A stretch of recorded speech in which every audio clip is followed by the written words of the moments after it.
A lot can happen in a week, some of it good, some of it bad, some of it downright ugly. When faced with intriguing developments in the week's news, we turn to a rotating panel of non-experts to parse the good, the bad, and the ugly of it all. On today's panel, Marco Roberts, chairman of the Texas Conservative Liberty Forum, and Mary Flood, legal consultant with Androvet Legal Media and Marketing. Marco, Mary, welcome to Houston Matters. Thank you, Craig. Glad to be here. Panel, the Galveston County Sheriff's Office is gearing up for up to 100,000 people descending on the Bolivar Peninsula beachfront for Jeep Weekend.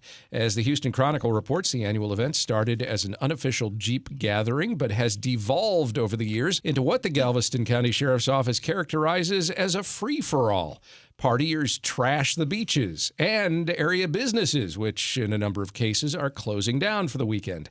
ABC 13 reports deputies have been preparing since February because this annual event seems to lead to so many arrests. Galveston County Sheriff's Office Major Ray Nolan tells the station the department will increase law enforcement resources on the beach and in the area. While several business owners near Crystal Beach tell the station they are, in fact, shutting down, as is the Island Cafe Tiki Beach Bar, the town's only liquor store is staying open.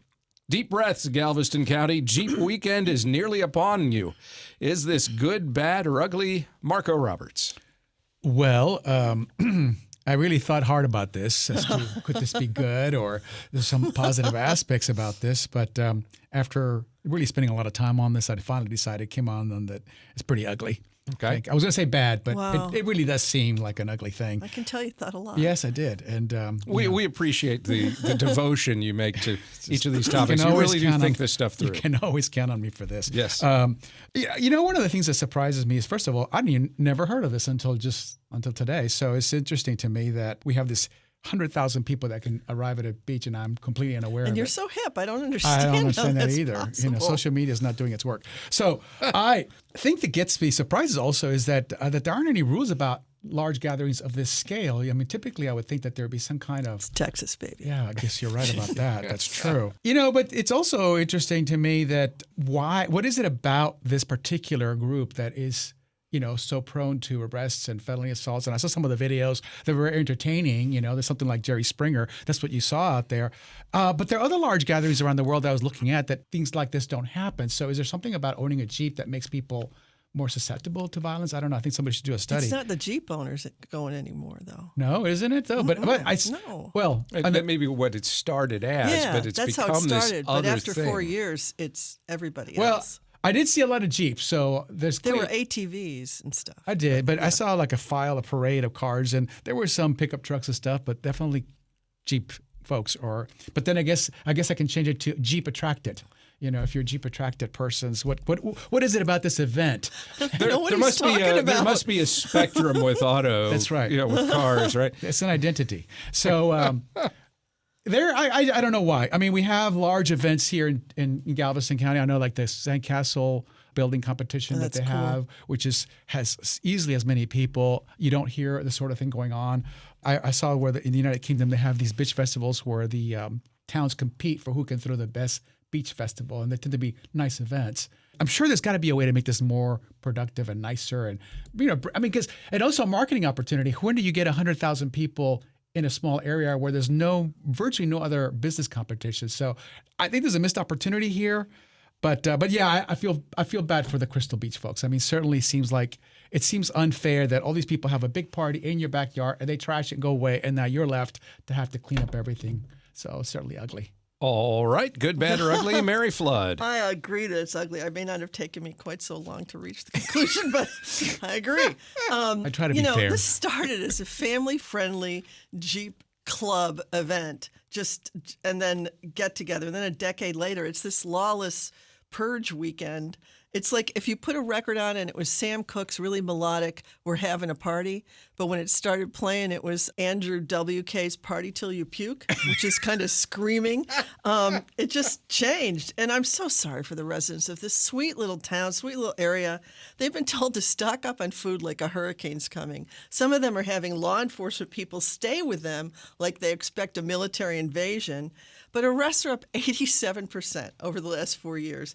And 2 people died last year of alcohol problems. I mean, I look past my favorite news organizations, which is the New York Times, the Washington Post, the Wall Street Journal, and the Chronicle, which I read every day, to my next favorite, which is TikTok. And yeah, it's classy. And they had a video, and they showed these guys down there, and there's this patriotic flag waving, and it said titties and beer. I think that's a Shakespearean reference, right? You know, when I was younger, I used to go down to Galveston almost every weekend. Back then, Stewart Beach was the in place to go. And we had a really good time without any theft or without any property damage, you know, but now these guys are stealing from the grocery store and running on tabs. I feel bad for these guys. And one thing I did think was really funny, somebody down there is making Go Topless t-shirts, which is like maybe the most ironic thing you could sell. It's Go Topless t-shirts. Well, Hilarious. no, but what they're saying is I don't have to, but I encourage you to. That could be it.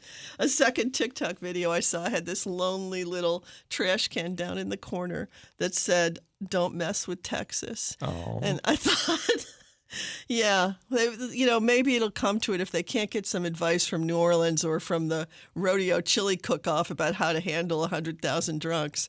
Maybe, you know, the county or the city will have to do something to stop it. But right now it seems pretty hard to deal with. So you said it started off as a nice event. It was family friendly for the first 4 years, but then the last 6 years have been this party, this screaming party. Like, why can't we ever have anything nice? I know. It's so sad.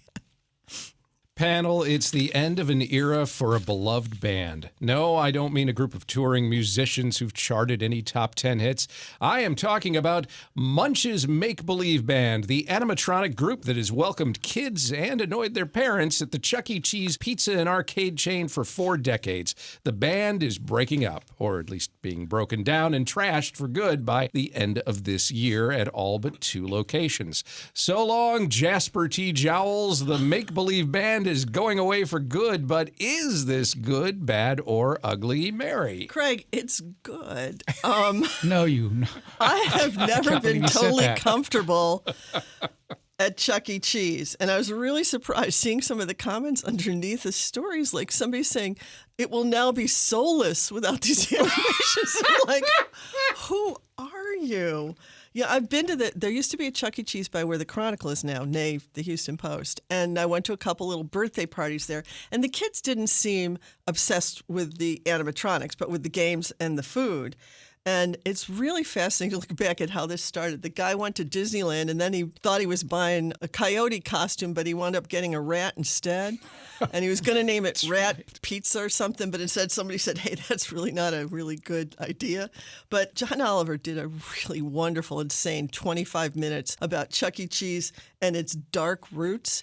And basically the first Chucky was, for one, he was stuck against the wall, not out from the wall 3D.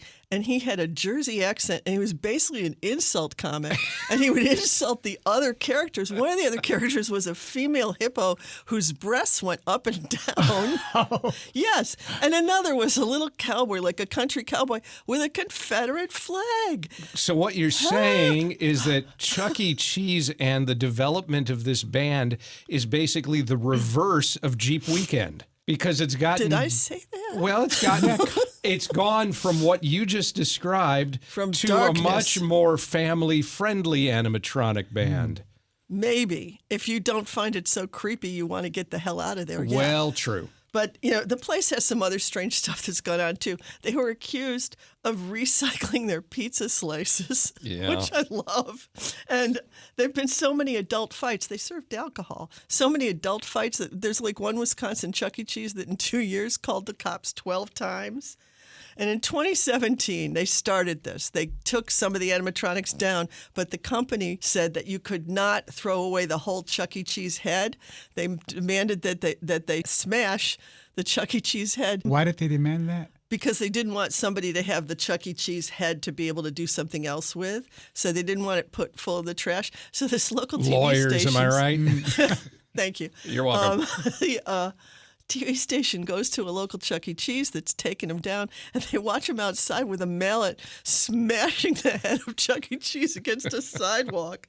I'm sorry, but I don't think we're losing a loving culture icon here. I think that it's just that the kids can go and just get injured at a trampoline park now, and it'll all be fine. Good, bad, or ugly, Marco. I don't know. I thought when I wrote that soulless comment, I thought I was right on target, but okay. Now I know how you feel about this. I think this is bad. I think there's always consultants that can tell you all sorts of things, right? And they're always changing brands and doing things, and I think they're making a big mistake. Because, I heard that what they're going to do is now they're saying, well, we've learned that kids process entertainment differently, and now it's more about the screens, and so we're going to add TV screens. I'm going, is this really what we want to do? We're going to double down on the screens now, and so you're saying because they're doing that, we're going to do more of that.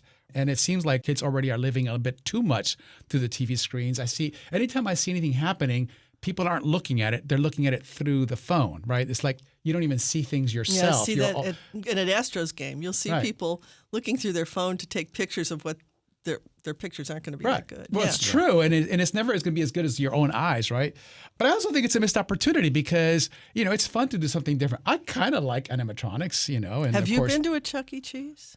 Once, a long time ago, And it wasn't for me, but I'm just like the T-shirt. It's for other folks, right? And I want to encourage them. But I think it's great that kids have an opportunity for something different, something real, something tangible in this world, something analog, something real like an animatronic band. Well, it's a real robot, right? That's what it is. It's a real robot, and I do think, though, in all seriousness, that this could be a big mistake on their part because it might make them. We have TV screens everywhere, and I don't know that going through. Okay, we're going to do our own TV screens. This is really such a great idea because you're not going to, stand out.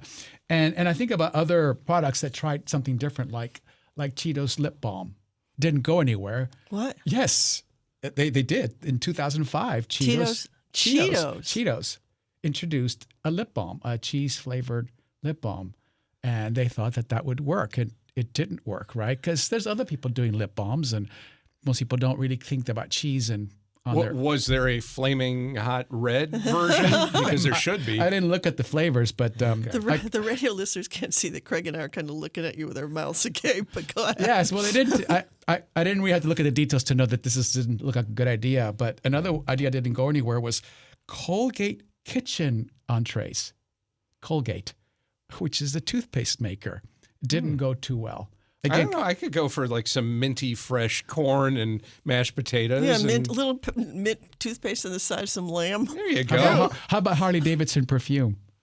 They did that one. That didn't go? No, did not work out very well either. I bet the Jeep Weekend folks would be all right with that. You can be led astray by your consultants. And of course, recently, Christy Noam, that was another Did a consultant tell her to shoot the dog? They are there to tell you what's a good idea. They looked at this. I was thinking the other day of the renewed popularity of those retro Pizza Huts, something we talked about on this show a few months back. The ones that are designed to look and feel exactly like the 1980s era Pizza Huts. There's one in Hempstead, as an example. I'm wondering, in light of that, maybe the kids aren't interested in animatronic rats, but maybe adults who grew up going to Chuck E. Cheese when they were kids see a certain degree of nostalgia and want to take their kids to have the experience they had 30 years ago, even when they come face to face with the reality of what it actually is. Okay, you guys, we're pretending that the company isn't bankrupt. We know this, right? That's why they're making the change. Yeah. Well, it doesn't matter. The point is that what's the new direction, right? So they're trying to survive. And all I'm just saying is you've got a shtick. That's failing. But it's worked for a long time. And I'm going, I think you ought to think about how. You guys both look like you want to go today. Do not go gentle into that good night. Clearly. I'm going to stick for this. I'm going to stick up for Chuck E. Cheese. So. Well, that's adorable. Marco Roberts is chairman of the Texas Conservative Liberty Forum. Mary Flood is a legal consultant with Androvet Legal Media and Marketing. And it sounds like, Marco, she won't be joining us over at Chuck E. Cheese later today. No. Marco, Mary, thank you very much. Thank you. Thank you. Well, I'm Chuck E. Cheese. I'm the mouse that you all know. Oh, yeah. Just wiggle your ears so you look like me when I'm putting on a show. Wiggle your ears. Wiggle your ears. Wiggle your ears. Now that you know about me and my friends, let the dance begin.